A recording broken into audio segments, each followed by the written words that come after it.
What's up guys, welcome back. Today we're going to look at the Havoc Demon Hunter Mage Tower challenge. In 11.2.5, Blizzard doubled the health of every boss in the Mage Tower, so things are a little bit more rough than they were even just a couple of weeks ago. For that reason, I made a standalone gearing guide for the Mage Tower that works for every spec. This also keeps these guides a little bit shorter. Not everything in that video is required, but if you're having trouble, I would highly recommend checking it out. But as always, I'm going to talk you through the fight. I'm currently using Crystalline Radiance, Stormbound Armor Kit, Leeching Fangs on my cloak, and Armored Leech on my bracers. Alright, so we're going to throw everything at him on the pole, but I'm not going to meta and I'm not going to I-beam. And that's going to sound crazy and it's probably going to feel a little bad, but we're going to hunt him right on the pole. I'm going to stun him pretty quickly, just so we have time to like kick that one last Frostbolt, because he's going to leave right after this.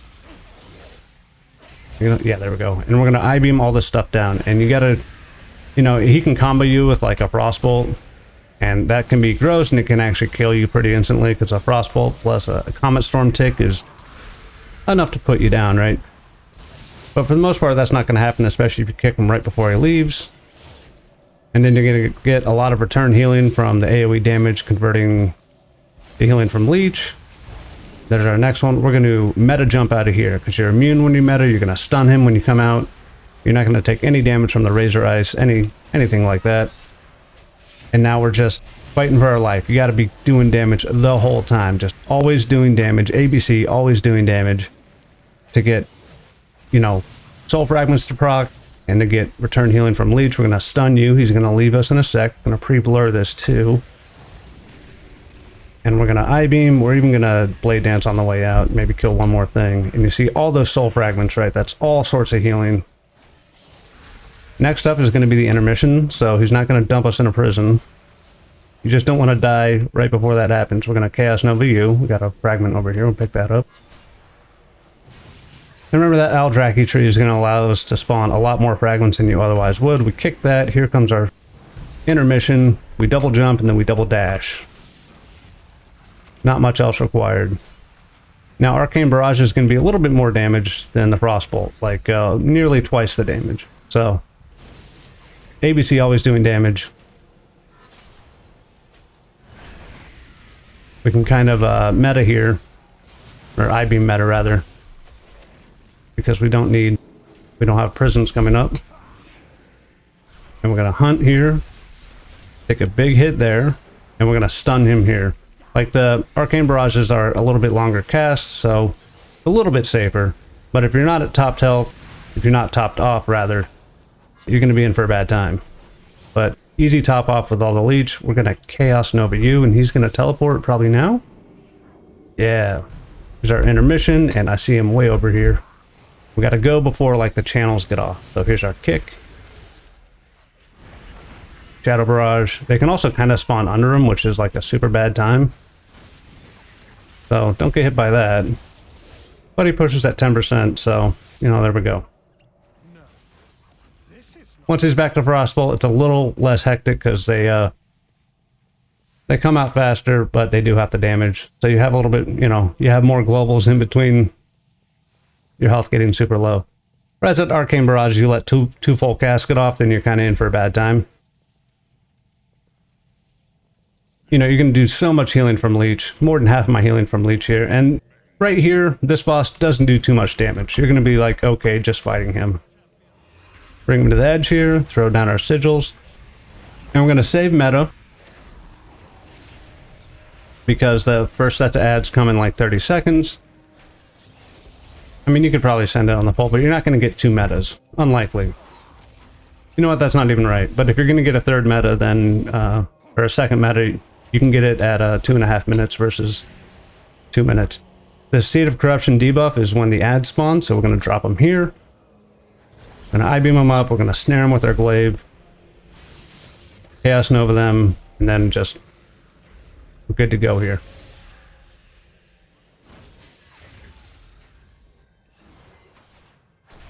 And just keep boss near the edge here. I'm going to let this I-beam come up, and then I'm going to meta right after. So we can double I-beam, Essence Break, and then just get the damage going, right?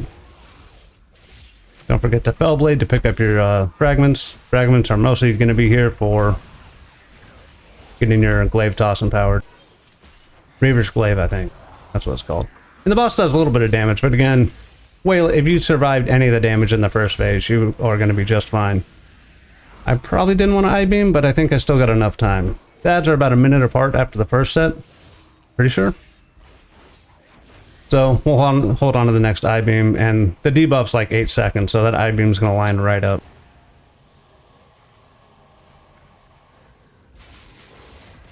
Cast Nova after they start moving. We can even Essence Break if we want, just to keep them honest. Snare them with our glaives. And you don't really need to send like big damage, but like I-beam, definitely want to have I-beam for them. You can keep your sigils for the boss.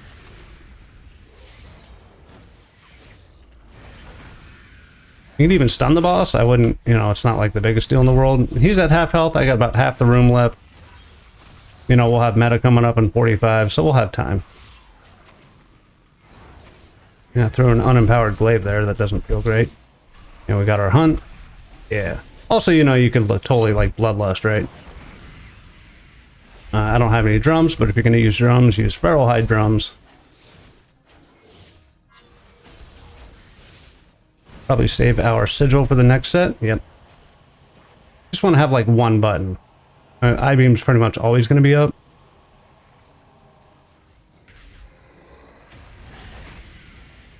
With Chaos Nova, Glaive, and we chop them up. Just chopping them up. Easy chop up. And we got our meta coming up. Just going to send it now.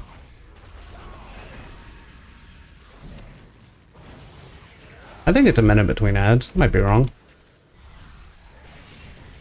But I think we got plenty of time to deal with the boss here.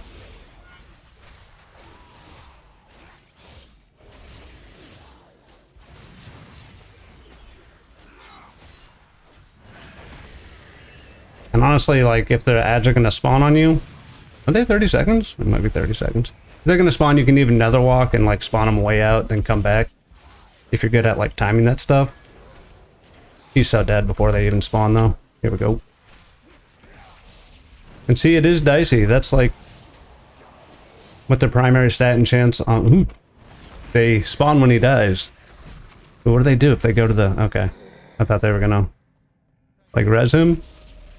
That is 4 set. That's Crystalline Radiance on my chest, Stormbound Armor Kit on my legs, Leech enchants on bracers, Leech enchants on cloak. You know, you still have plenty of options for power. You still have the consumables. You still have the 70% versatility weapon embellishment, where you use that. You use the Writhing Armor Banding, and you use the Dark Moon Deck Symbiosis. That is like the biggest power gain you can get in here. That still works. Check out the gearing video we have linked in the description and the pinned comment. That's Havoc Demon Hunter. I think just surviving through that first phase is the way to go, and you just have to always be doing damage. You are going to take so much damage. Having the stamina from the Stormbound Armor Kit and the Defender's March, that's like 1400 health per enchant. Otherwise, you'll be closer to like 11k health, and you'll get absolutely like one-ticked by the Comet Storm and a Frostbolt at the same time. That'll still kill you anyway. You really don't have time to just stand there and watch things happen to you. If you don't have I-beam, meta jump, or nether walk for an Icicle prison, you got to make sure you're pre-blurring. You got to make sure you have immo auras up. You then Chaos Nova, double jump and get out of there, and maybe even stun or kick him right before he leaves. So it gives you enough time to get some soul fragment healing from like mowing down the icicles, and even just leech healing from that AoE damage. You got to constantly be kicking, single target stun, Chaos Nova even on single target. There's just a lot of extra healing out there, and I didn't even mention it, but Deflecting Dance, when you blade dance, you do have an absorb shield for 15% of your health. If you can press that as you're getting hit by a Frostbolt or an Arcane Barrage, that'll shave off a little bit of that damage. Again, Incorruptible Spirit is just additional absorb shield when you eat a soul fragment. You're going to be spawning tons of soul fragments from those prisons. The intermission is as easy as double jump and double dash towards the sparkle. Anytime the boss is going to teleport or drop you in a prison or phase transition, you want to make sure you're a little bit closer to the iris so you can double jump and dash over that first set of beams and then get to that boss with your second dash. I'm definitely over Netherwalk for the intermission. I don't like it too much. It doesn't prevent the slow, and you can't do anything else while you have it up. But you can use it to run out of Icicle prisons or even just close a gap between you and the boss if he's teleported, still in the arcane phase, and hitting you with those like 9k arcane barrages, right? After the health buff to the bosses, it is certainly a little bit of a trial. Get your Crystalline Radiance, get your Stormbound Armor Kit, Get your 4 set, you have 5 catalyst charges, Leeching Fangs to your cloak, Armored Leech to your bracers.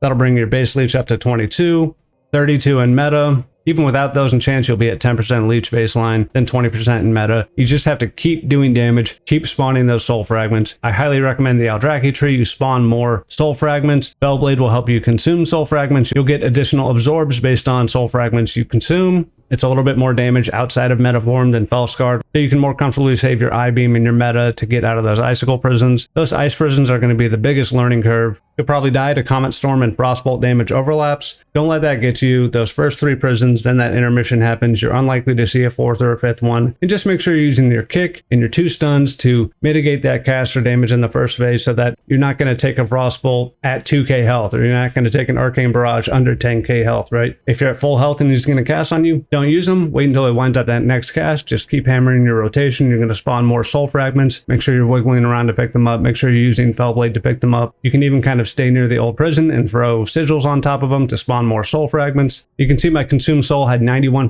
overheal. That's because you're picking up like 10 of these at a time as you exit the prison. Very important to make sure you're doing that. You have to make sure you're getting your health back via leech. Your health will drop down and then shoot back up and then drop down and shoot back up. So you have to make sure you are acting very quickly. You have like 2 globals worth of time to do what you need to do in the Comet Storm before you get killed by that and the Frostbolt damage overlap. So you got to be very quick. You got to have a plan. It's doable. It's tough. If you need a little bit more power, check out the gearing guide I have linked below. That should sort you out with everything you need. Mage Tower is definitely tough right now. You can do it. Best of luck. You can help the channel by subscribing, liking the video, using the new hype feature. If you're on mobile, just kind of scroll the comments left or right and it'll give you the option to hype the video. It's a new feature and helps the exposure a lot. Comment below, let me know what you want to see next. You can check out channel membership options by hitting that join button below. I appreciate your time. As always, I will catch you in the next one. Thanks for watching. Peace.